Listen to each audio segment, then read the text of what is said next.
My name is Morgan Hale. I'm 34 years old.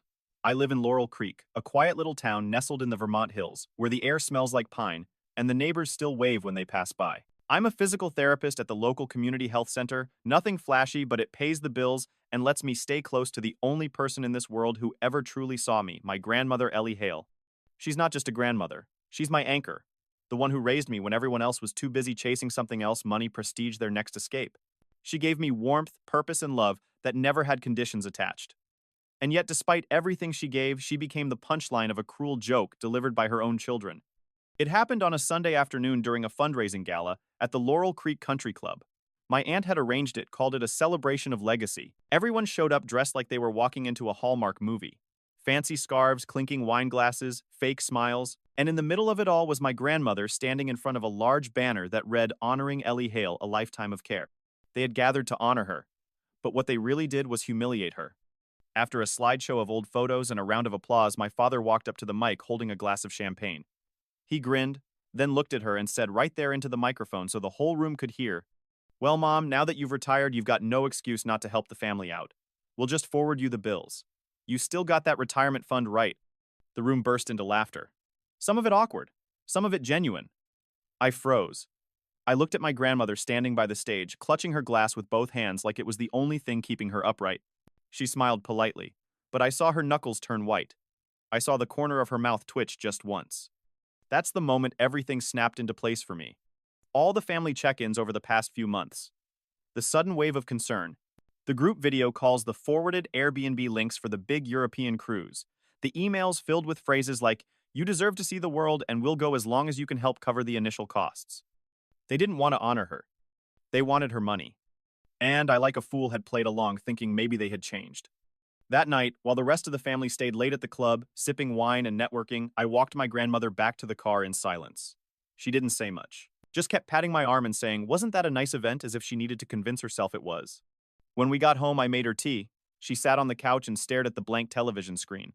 I tried to pretend everything was fine, but I couldn't stop replaying that moment, his smirk, her flinch, the laughter. And the next morning it got worse. Because that's when I found the transfer notice. $35,000 gone, moved from her retirement account to an account under my father's name. And when I asked her about it, she smiled like she didn't even understand the question. Or maybe she did and just couldn't face the truth. They said it was for the family, she whispered. A once-in-a-lifetime opportunity. Number. It wasn't an opportunity. It was theft with a smile and a family crest stamped on the envelope. Have you ever seen someone give everything they have only to be treated like a burden when they needed love the most? I want you to stay with me, because what happened next will shake you. I promise you this isn't just a story. It's a warning and a reckoning. That same week, my aunt forwarded a group chat screenshot with the cruise itinerary. They were all tagged my father, my cousins, even some friends of the family. Except for one name, Ellie Hale. She wasn't invited, just funded it. They'd taken her savings, laughed at her in public, and left her behind like she didn't exist. But they made one mistake. They thought she was alone. They forgot about me. In the weeks following that gala, things changed, but not in the way I hoped. They didn't call her to check in. Didn't stop by to say thank you. They just vanished. Like shadows slipping back into the dark once the spotlight moved on. But I stayed. Every morning I brewed coffee in her tiny kitchen with the checkered curtains and watered her window box of rosemary and sunflowers. She pretended nothing had happened. She smiled when I asked about her sleep. She insisted she was fine when I caught her staring out the window motionless for hours. And when her phone buzzed, she always picked it up with hope in her eyes, only to see it was a spam call or a wellness app reminder she didn't know how to delete. She never said a word about the money again. But I couldn't stop seeing it. The little changes.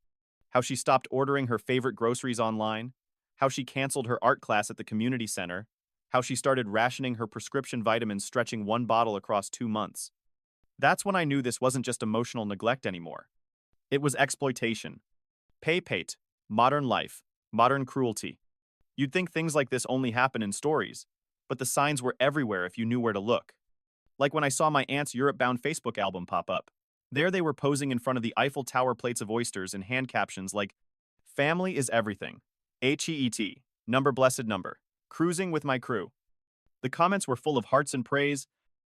"You're such a great daughter, Paula. Ellie must be proud, living the dream. What a wonderful trip with the whole family." I stared at those pictures, jaw clenched. They were all there. All of them. Except one. The woman who funded the trip, the only one who didn't get a ticket. My grandmother wasn't even tagged. When I showed her the photos, she just smiled gently. They all look so happy. Paris suits them. My hands shook. I asked her point blank, "Do you want to talk to someone about what happened? A lawyer, a counselor, anyone?" She just shook her head and said, "Morgan people only see what they want to see. I'm just glad they're safe." Safe. They were wrapped in hotel robes in Venice while she ate cereal for dinner. The voice notes that changed everything. A few days later, I opened her tablet to help her pay a utility bill. I wasn't snooping, at least not at first. But when I opened her messaging app, I saw something that made my skin crawl. A group chat called Cruise Brainstorm. She'd been in it briefly. The messages went like this. "Aunt Paula, we need her to believe it's her idea. Keep using the bucket list line. My father, she's lonely. Guilt works. I'll call her tonight and drop hints. Cousin Leela." Voice message. "Honestly, if Nana gives the money, can we not have her come? She'll ruin the vibe. Just say it's too stressful for her." I sat there staring at the screen. My stomach dropped. I knew they'd manipulated her. But hearing it in their voices and their words was something else entirely. This wasn't just cruelty. This was a planned betrayal. And it wasn't over. Because beneath the voice notes, a new message had just been sent. "Do you think she suspects anything?" They still thought she was clueless. They still thought I was silent. They were wrong on both counts. Buried in bills, drowning in silence. That night I sat with her on the porch. Autumn had come early. The air smelled like dry leaves and rain. I watched her slowly fold a blanket over her knees. I asked her again gently, "Grandma, do you want your money back?" She didn't answer. Instead, she reached for my hand. "Do you know what's worse than losing money? Losing the illusion that someone loves you." She turned to me. For the first time, her smile was gone. "I raised them. I gave up promotions to go to their school plays. I skipped meals so they could go to college. I sold my mother's wedding ring to cover Paula's first apartment deposit. And I don't regret it. I never did. But I never thought they'd pretend I didn't matter. I didn't know what to say, so I just said the truth. You matter to me." She nodded, looking out over the trees, her voice barely a whisper. "Then let's not let them take any more from us. What would you have done in my place? Should I have stayed silent and protected the illusion of family? Or is it time someone finally put truth before tradition? Let me know in the comments because this story is just getting started." The next morning, I walked to the town clerk's office. I asked for a copy of the property deed. Her house was still in her name. But the new will they had drafted weeks ago, it was real. They'd tried to rewrite her legacy behind her back. And I wasn't going to let them get away with it. I didn't expect them to come back so soon.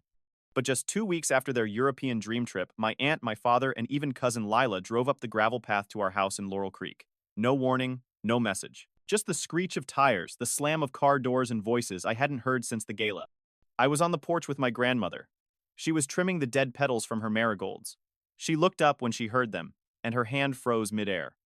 My father waved smiling like nothing ever happened. "Hey Ma, we thought we'd surprise you."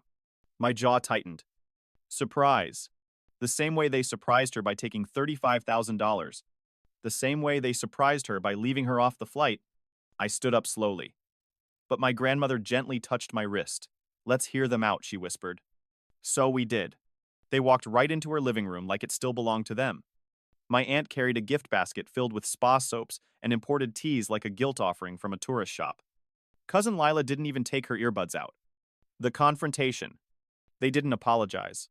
Not once. Instead, my father started talking about the house. "You know, Ma, while we were in Europe, Paula and I were chatting. We think it's time to consider what happens next." "Next?" my grandmother asked, still standing. "You're getting older. This place is a lot to manage. We thought maybe it's time to put it on the market. Get you something more manageable." My grandmother blinked. "You want to sell my home?" Not just that, Aunt Paula chimed in, sitting down and crossing her legs like she owned the couch. "We already talked to a realtor in town. There's good value in the land. You could move in with Morgan or to assisted living. Then we use the funds to..." To what, I snapped. "Buy more cruise packages?" They ignored me. Then my cousin Lila mumbled loud enough for us to hear, "I mean, she doesn't even use half the rooms. What's the point?" I turned to my grandmother, waiting for her to speak. She didn't. She just looked down at the teacup in her hands, chipped and trembling ever so slightly. "This house has my garden, your grandfather's chair, the window where I sat when Morgan was born. And now you want me to give it away." My father chuckled softly. "Mom, don't be sentimental. It's just a house." That's when something in her broke. She stood up slower than usual, but taller somehow. "It's not just a house. It's my life." They looked at each other, clearly annoyed. We're trying to help you, Aunt Paula said sharply. No, I said, stepping between them, you're trying to clean up the mess you made before she talks. My father's expression turned cold. Talk about what, Morgan? I held up my phone. The group chat screenshots, the voice notes, the bank transfer, all loaded, all backed up, all ready. About how you manipulated a 79-year-old woman into funding your luxury vacation. About how you forged a will to change the inheritance. About how you never intended to take her with you, not even for one day. The room fell silent. Cousin Lila pulled out her phone and started texting furiously. Aunt Paula's face went pale. And my father, he laughed. You think anyone's going to believe that? It's just family talk. You're taking it out of context. But I wasn't playing nice anymore. Then let's get context. In court. The breaking point. My grandmother's hands shook. But it wasn't from fear. It was from finally realizing fully painfully that they hadn't come to check on her. They'd come to erase her. You came into my home after taking everything, and now you want more. Her voice wasn't loud, but it cut like a blade. You didn't ask how I've been. You didn't notice I've lost weight. You didn't even remember my birthday. She turned to my father, her son. Gareth, I raised you with my hands. I walked to the night shift so you could go to college. I gave you the last of my savings because I believed you when you said this trip was for the family. Her voice cracked. And you left me at home like an afterthought. No one moved. Now you want my house, my garden. What's next? My name? My aunt stood up trying to recover. Ellie, that's not fair. You were never fair, my grandmother said. But you taught me something. That blood means nothing if it forgets how to love. She turned to me. Morgan, call that agency you mentioned. I froze. You mean, Adult Advocacy Unit? Yes. If I don't protect myself, I'll lose everything. And I'm done being silent. As they stormed out, slamming the screen door behind them, my father hissed one last thing. You'll regret this. Families don't sue each other. And I stared straight into his eyes and replied, families don't abandon their mother at home while spending her life savings on spa cruises. He didn't say another word. They peeled out of the driveway. And that was the last time they stepped foot in her home. But it was only the beginning of what I had planned. The night after they left the house was quiet. Too quiet. My grandmother sat in her favorite chair staring at the empty spot on the wall where the family portrait used to hang. I'd taken it down earlier that day and tucked it away, not because she asked, but because I couldn't bear the sight of their smiling faces anymore. She didn't cry, she didn't rant, she just sat there, hands folded over her lap, and said, I think I finally understand what loneliness really island. It's not being alone.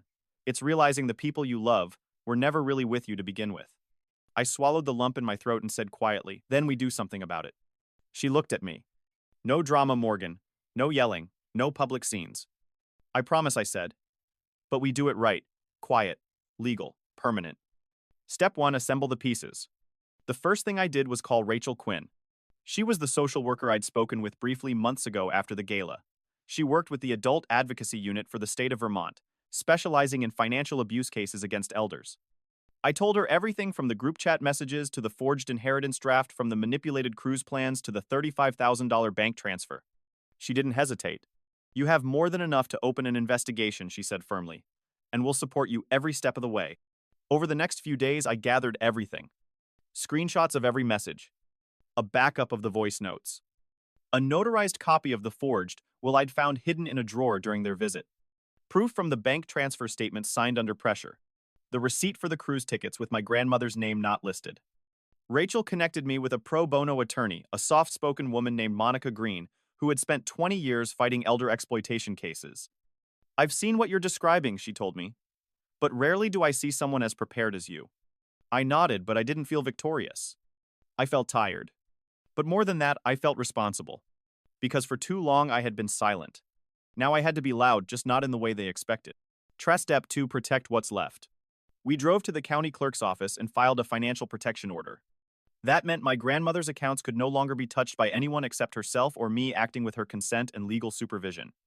We also had her sign an updated will, one Monica helped us draft. Everything stays in your name, Grandma, I said.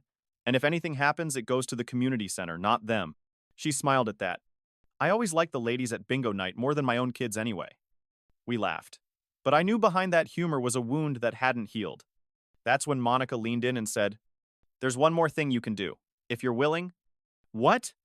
File for fraudulent misuse of family trust. It's serious. but with the amount of money involved and the evidence you've shown the state might pursue charges, my grandmother hesitated. That sounds final. It is, Monica said gently. But it's also the only way to make sure they can't do this again. To you or anyone else. I waited, heart pounding. Then my grandmother nodded slowly. Then we'll do it. Quiet, legal, permanent. Step 3, make it visible. But not loud. I didn't go to the news. I didn't post anything online. That's not how my grandmother raised me. But I did start documenting. A private blog. Password protected. Just for the records. I wrote down everything: timelines, quotes, screenshots, call logs. I included scanned PDFs, voice memo, transcriptions, bank slips. Why?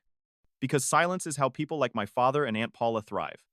Documentation is how you take away their shadows. Step 4. Contact the cruise line. It was a long shot, but Monica encouraged me. I reached out to the luxury cruise company they had used for the trip. Sent them a formal request backed by the AAU and Monica's office asking for confirmation of travelers. Who paid? Who was listed but not ticketed? And any communication between the agents and my aunt or father. It took a week, but they responded. And the file they sent broke my heart again. My grandmother had been listed in the early inquiry stage, but the ticket under her name had been canceled 3 weeks before departure by my aunt. The message attached said, "She's not feeling well. Just process the refund and split the balance between the other 5 travelers." They even added a note, "She doesn't use email. Don't contact her directly." That was the final nail. The cruise line's email. The will. The group chat. The bank transfer. The silence after. They thought they could bury the truth in politeness, in manipulation, but were family excuses. But I wasn't going to let this fade away. Rachel, Monica, and I filed everything with the state. And 3 days later, the summons were printed and sealed. My grandmother sat beside me as we prepared the envelopes. Her hand trembled only once. "Do you think they'll come after us?" "No," I said. "They'll be too busy trying to spin it." She smiled. "Then I hope they choke on their own lies." It was the first time I ever heard her speak with anger. And for once, I believed it wasn't weakness that kept her quiet all those years. It was grace. But now the gloves were off. 3 weeks later, the day arrived. The morning was cool and overcast, a typical Vermont hush in the air. I stood beside my grandmother on the front porch, both of us wrapped in thick cardigans. In her hands was a letter, an official envelope already opened. Inside it, the notice from the county probate court. A formal hearing had been scheduled. The charges: elder financial exploitation, fraudulent misuse of trust and inheritance manipulation, will tampering with intent to defraud. The defendants: Gareth Hale, my father; Paula Linton, my aunt; Leela Linton, my cousin. The setting wouldn't be grand. Just a small courtroom in White Pine County. But what was about to happen would be seismic for them, and for us. The calm before the courtroom. We didn't tell anyone we were coming. Not the neighbors, not even our closest friends from the community center. This wasn't about putting on a show. It was about putting down a boundary. Monica met us at the courthouse, her briefcase full, her expression steady. Rachel, from the adult advocacy unit, greeted my grandmother like an old friend, gently helping her up the stone steps. The courtroom was simple: wooden pews, a single Vermont state seal above the judge's bench, and on the other side they sat, my father, red-faced, lips pursed; Aunt Paula, overdressed in a pale pink suit and diamond earrings; Cousin Lila, scrolling through her phone, her expression bored; and a lawyer, sleek, smug, and clueless about the truth he was about to hear. They didn't even acknowledge us. My father leaned in and whispered something to Aunt Paula. She nodded, sneering. "They think this is a scare tactic," Monica whispered to me. "Let them." H.E.H. The judge arrives, and so does the truth. The judge, a woman in her 50s with a voice like granite, called the room to order. She didn't waste time. Monica presented first. "Your Honor, we submit that the defendants conspired to manipulate Miss Ellie Hale, a 79-year-old widow, into transferring her full retirement fund under false pretenses." She laid out the paper trail. The bank transfer of $35,000. The group messages mocking her behind her back. The forged draft will removing her and replacing themselves as primary beneficiaries. And finally, the cruise documentation proving her ticket was canceled without her knowledge. Each piece hit the courtroom like a drumbeat. When Monica played one of the voice notes aloud, Lila's snide remark, "If Nana gives the money, can we not have her come?" I saw the judge's jaw tighten. My father's lawyer tried to interrupt. "Objection, Your Honor, these messages were obtained without proper context." But the judge didn't flinch. "The context is cruelty. I'll allow it." Then came the public explosion. It should have ended in that room, but it didn't, because outside something unexpected had happened. A local journalist from the Laurel Creek Gazette had caught wind of the hearing. She wasn't allowed in the courtroom, but she was outside interviewing a few residents who had followed us here after hearing whispers from the community center. Somehow a clip of the voice notes had leaked, and the headline that would drop later that evening: "They left her behind, Vermont family accused of exploiting grandmother's life savings for cruise vacation." The humiliation hits home. When the ruling came, it was swift. This court finds substantial evidence of financial coercion, elder exploitation, and will tampering. The judge banged the gavel. Miss Ellie Hale is to be repaid the full sum of $35,000. The defendants are barred from any future claim to her estate properties or medical decision. Gasps filled the room. My father shot up from his seat. This is outrageous. We're her children. But the judge didn't budge. You were. That doesn't make you entitled. Aunt Paula looked like she'd been slapped. Lila finally looked up from her phone, blinking like she just realized what courtroom she was in. As they exited, the building cameras were waiting. One reporter called out, "Miss Linton, do you regret what you did to your mother?" She covered her face with her purse. The clip made its way online within the hour. By that evening, a local podcast had dissected the entire case. "It's not just about a trip," one guest said. "It's about how we treat the people who built the foundation we stand on." The quiet aftermath. That night, my grandmother and I sat by the fireplace. She didn't celebrate. She didn't even smile. She just held my hand and said, "It wasn't about the money, Morgan. It was about being seen." I nodded. "Now everyone sees you, Grandma. Not because they took from you, but because you stood up." She looked at me, her eyes glassy but proud. "No," she whispered, "because you stood up for me. If someone in your life ever made you feel invisible, this is your sign to speak up. Would you have done what I did? Would you stand against your own family for justice? Let me know in the comments. And if you've lived something like this, you're not alone." Subscribe for more real stories that speak the truth they tried to bury. As I closed her bedroom door that night, I noticed the painting she'd made sunflowers in a cracked vase now hanging proudly above her bed. Below it, the new will we drafted, sealed in a folder. And beside it, an envelope labeled, "For Morgan. When I'm gone but never far." Time didn't heal everything, but it gave us space. Space to breathe, to grieve, to rebuild something real. The news cycle moved on as it always does. The article stayed online for weeks. Vermont family exploits grandmother's trust, but eventually it slipped into the digital archive. Still in our quiet town, people remembered. They didn't whisper when they saw my father in town. They stared. And he hated that more than anything. 2. The consequences that actually mattered. My father eventually resigned from his job at the insurance firm in Burlington. Too many clients had read the article.